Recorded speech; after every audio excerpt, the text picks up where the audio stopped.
क्या आप हिंदू बोर्ड में किसी मुसलमान को सदस्य बनने देंगे?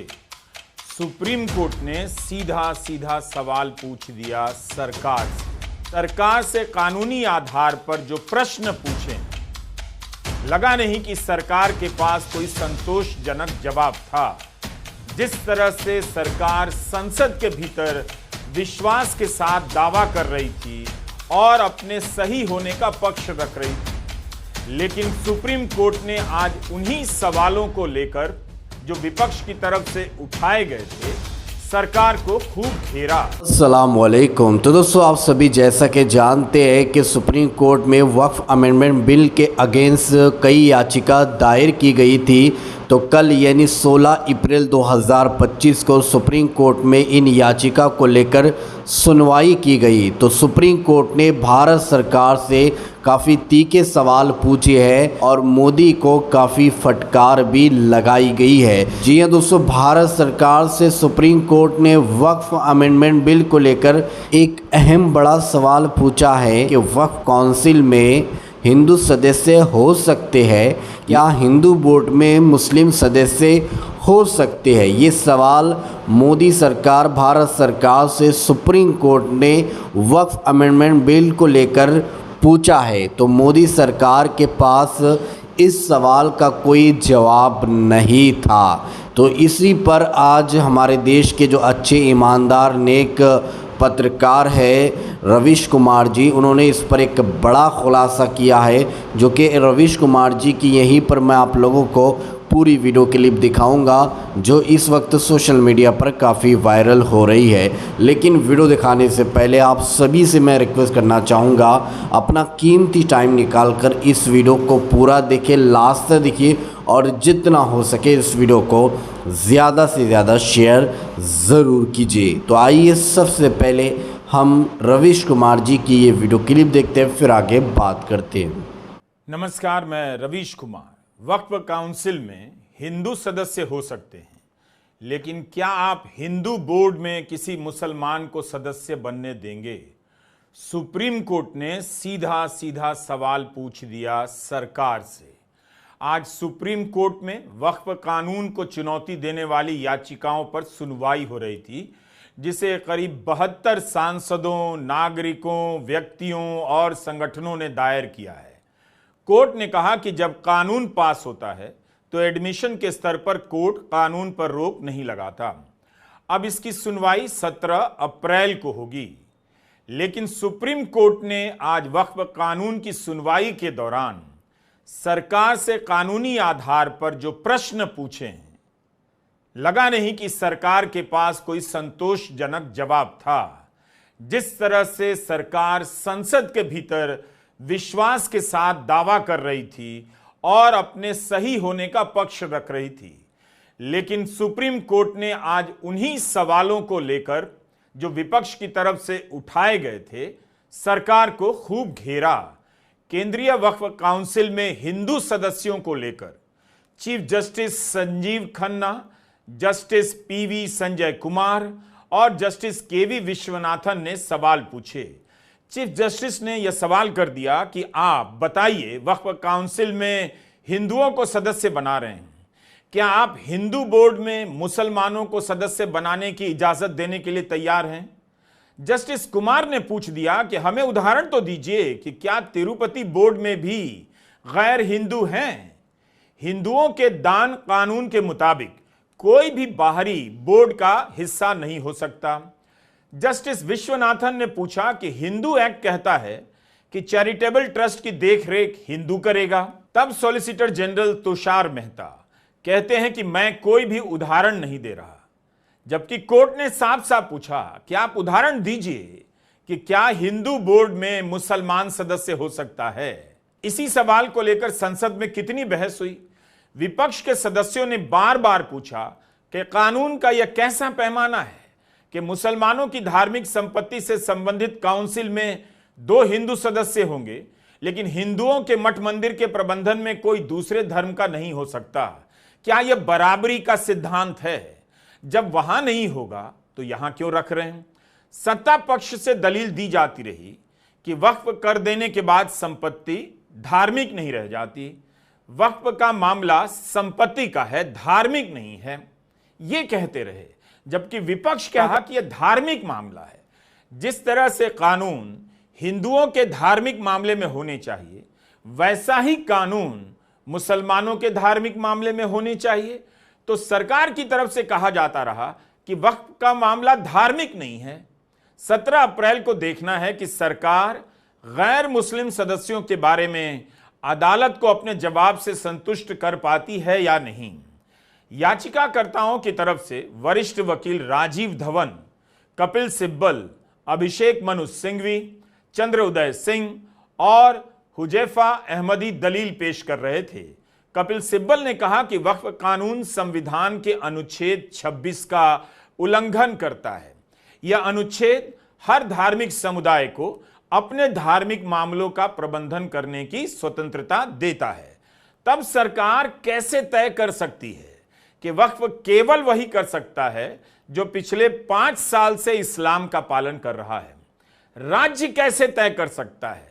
राज्य कौन है तय करने वाला कि मैं मुसलमान हूं या नहीं और इसलिए वक्फ बनाने के योग्य हूं या नहीं? अगर मैं जन्म से मुसलमान हूं तो मैं क्यों करूंगा? जो मेरा पर्सनल कानून है वही तो लागू होगा। यह सब दलील कपिल सिब्बल दे रहे थे। उन्होंने कहा कि हम उस प्रावधान को चुनौती देते हैं जिसमें कहा गया है कि केवल मुसलमान ही वक्फ बना सकते हैं। एक और वरिष्ठ वकील हैं चंद्र उदय सिंह। उन्होंने कहा कि अनुच्छेद 26 को देखते समय इसमें अंतर करना चाहिए कि धार्मिक क्या है और धर्मार्थ क्या है। हुजैफा अहमदी ने कहा कि वक्फ कानून की धारा 3R इस्लाम के पालन पर जोर देती है, इससे उनका मौलिक अधिकार प्रभावित होता है। राजीव धवन ने कहा कि इस्लाम की जो अपनी व्यवस्था है उसके खिलाफ है यह कानून। अभिषेक मनु सिंघवी ने अनुच्छेद 32 पर जोर देने की बात की। कहा वक्फ कानून इसलिए बनाया गया है कि लोग सरकारी अधिकारी के पास दौड़ते रहें। सरकार की तरफ से सॉलिसिटर जनरल तुषार मेहता कहते रहे कि कानून पर विचार विमर्श हुआ है, संसद की संयुक्त समिति बनाई गई है और कितने लाख लोगों के सुझाव मांगे गए, सब पर विचार हुआ। उसके बाद कानून लाया गया जो इस वक्त कोर्ट के सामने पेश है, जिस पर सुनवाई चल रही है। लेकिन कोर्ट की तरफ से जो सवाल उठाए गए उस पर तुषार मेहता पहले दौर में संतोषजनक जवाब नहीं दे पाए। देखते हैं 17 अप्रैल को क्या जवाब देते हैं। एक बड़ा सवाल और था वक्फ बाय यूजर का। कई लोग इस पहलू को ठीक से समझ नहीं पाते।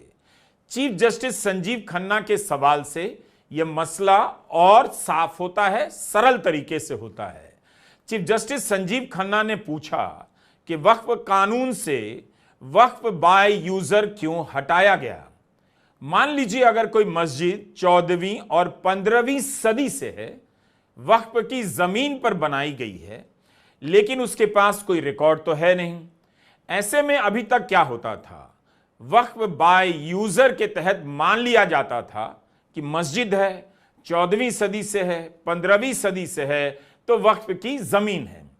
अब अगर सरकार दावा करने लग जाए कि यह मेरी जमीन है तो क्या हो जाएगा? कोर्ट का यह सवाल था। चीफ जस्टिस ऑफ इंडिया ने कहा इससे तो गंभीर स्थिति पैदा हो जाएगी।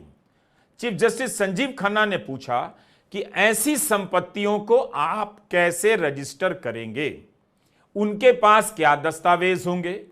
वक्फ बाय यूजर मान्य किया गया है, अगर आप इसे खत्म करते हैं तो समस्या होगी। संसद में बहस के दौरान इस मुद्दे पर भी खूब सवाल उठे। विपक्ष के सदस्यों ने सरकार से आग्रह किया कि जगह जगह पर वक्फ की जमीन को लेकर बवाल हो जाएगा, तरह तरह के दावे होंगे, ऐसा मत कीजिए, अशांति फैल जाएगी। लेकिन सरकार ने संतोषजनक जवाब आज कोर्ट में नहीं दिया। 17 अप्रैल को देखते हैं कि इस पहलू पर सरकार की तरफ से क्या ठोस जवाब आता है और अदालत उससे संतुष्ट होती है या नहीं। वक्फ बाय यूजर के मसले पर सरकार की तरफ से सॉलिसिटर जनरल तुषार मेहता ने कहा कि उन्हें रजिस्ट्रेशन करवाना होगा। किसी ने उन्हें ऐसा करने से नहीं रोका। 1995 के कानून में भी यह अनिवार्य था। कपिल सिब्बल ने कहा कि यह इतना आसान मामला नहीं है। वक्फ सैकड़ों साल पहले किया गया है। क्या आप 300 साल पुरानी संपत्ति की वक्फ डीड मांगेंगे? इस तरह तो रजिस्ट्रेशन नहीं होने पर मुतवल्ली को जेल जाना पड़ जाएगा। इस पर चीफ जस्टिस ऑफ इंडिया ने कहा, जो उपयोग चल रहा है यानी जो चला आ रहा है वही माना जाएगा। उन्होंने कहा कि कानून में साफ लिखा है कि कलेक्टर का फैसला कोर्ट के दायरे में आएगा। कलेक्टर का फैसला कोर्ट से ऊपर नहीं है, इसका मतलब यही हुआ। वरिष्ठ वकील अभिषेक मनु सिंघवी ने कहा, वक्फ बाय यूजर हटाने से एक झटके में सब कुछ खत्म हो जाएगा। यानी जिस जमीन पर सदियों से मस्जिद है, जिसे वक्फ बाय यूजर के नियम के तहत मान्यता मिल जाया करती थी, अब उस पर कोई भी दावा कर देगा, सरकार का हो सकता है, फिर इसके वक्फ होने पर ही सवाल उठेगा। इस्तेमाल के आधार पर आप नया वक्फ घोषित नहीं कर पाएंगे, क्योंकि नए कानून के अनुसार सदियों से इस्तेमाल हो रहा है, यह काफी नहीं होगा, जमीन का दस्तावेज पेश करना होगा। सिब्बल और सिंघवी दोनों ने कहा कि राम जन्मभूमि के फैसले में इस मान्यता को स्वीकार किया गया है। क्या आपने फैसले के उस हिस्से को अब हटा दिया है? यह बड़ा सवाल था। सुप्रीम कोर्ट ने आज कोई फैसला नहीं दिया है, लेकिन चीफ जस्टिस की बेंच की तरफ से जो सवाल उठे उससे लगता है कि संसद के बाद सरकार को यहां भी संतुष्ट करना आसान नहीं होगा। चीफ जस्टिस ने कह दिया कि कलेक्टर का फैसला कोर्ट के दायरे में आएगा। इस पर कपिल सिब्बल ने वक्फ कानून को चैलेंज करते हुए कहा कि इसमें सरकार का अवसर होगा, यही अपने आप में असंवैधानिक है। सरकार यह घोषित कर सकती है प्रॉपर्टी उनकी है, लेकिन इसकी कोई समय सीमा नहीं। आप कह रहे हैं विवाद की स्थिति में एक अफसर जांच करेगा, जो सरकार का होगा यह असंवैधानिक है।